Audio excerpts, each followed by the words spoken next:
একটা সময় এখানে মাথা উঁচু করে দাঁড়িয়েছিল এই খেজুর গাছটি। রোদে পুড়ে বৃষ্টিতে ভিজে ঝড়ে নুয়ে পড়েও দাঁড়িয়েছিল সে তার নিজের আপন শক্তিতে। একটা সময় তার নিজস্ব একটা আকাশ ছিল, ছিল নিজস্ব একটা পরিচয়।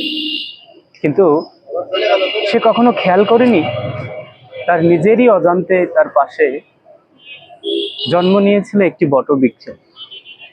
সে হয়তো ভেবেছিল বটবৃক্ষটি তার বন্ধু হয়ে জীবনে এসেছে, কিন্তু দেখুন আস্তে আস্তে আস্তে আস্তে সেই বটবৃক্ষটি সেই খেজুর গাছটিকে নিঃশেষ করে দিয়ে, নিরাশ করে দিয়ে তার অবস্থানে দাঁড়িয়ে পড়েছে। আজ আর সেই খেজুর গাছটি নেই নিজস্ব কোনো পরিচয়, নেই নিজস্ব কোনো বাঁচার ঠিকানা, নেই আপন বলতে কেউ।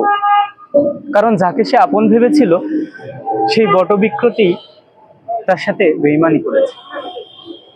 যাকে সে বন্ধু ভেবে পাশে আশ্রয় দিয়েছিল সেই কাছের বন্ধুটি আজ তার অস্তিত্ব বিলীন করে দিয়েছে। আজকে দেখুন এই খেজুর গাছটির মাথা শুকিয়ে গিয়েছে, পুরা শরীর যেন ক্ষতবিক্ষত হয়ে গিয়েছে। খেজুর গাছটি আজ মৃতপ্রায়। আর কয়দিন বা বাঁচবে এই খেজুর গাছটি? সে তো মারাই গিয়েছে। তার অপরাধ কি ছিল? তার অপরাধ ছিল এটাই, সে বটবৃক্ষটিকে ভালোবেসে খুব আপন করে নিয়েছিল। তার ভালোবেসে আপন করে নেওয়ার ফলেই তার এই পরিণতি হয়েছে। ঠিক আমাদের জীবনে কিছু মানুষ রয়েছে, যে মানুষগুলো আমাদের জীবনে আসে, আমরা ভাবি হয়তোবা এই মানুষগুলো আমাদেরকে অনেক ভালোবেসে আমাদেরকে আপন করে নিতে চায়। কিন্তু দেখি দিন শেষে কিছু মানুষ আমাদের সাথে বেইমানি করে, আমাদের অস্তিত্বকে বিলীন করে দিতে চায়, আমাদেরকে নিঃশেষ করে দিয়ে সে তার অবস্থানকে জাহির করতে চায়, নিজের অবস্থানের বহিঃপ্রকাশ ঘটাতে চায়। আমাদেরকে একটি বিষয় খেয়াল রাখতে হবে, একটি বিষয় ভালো করে মনে রাখতে হবে। যে মানুষটিকে আজকে আমরা আশ্রয় দিচ্ছি, যে মানুষটিকে আজকে আমরা ভালোবাসছি, বন্ধু ভাবছি, যে মানুষটিকে নিয়ে আমরা আজকে স্বপ্ন বুনছি, আসলে কি সেই মানুষটি আমাদের কাছে এসেছে আমাদের বন্ধু হিসাবে?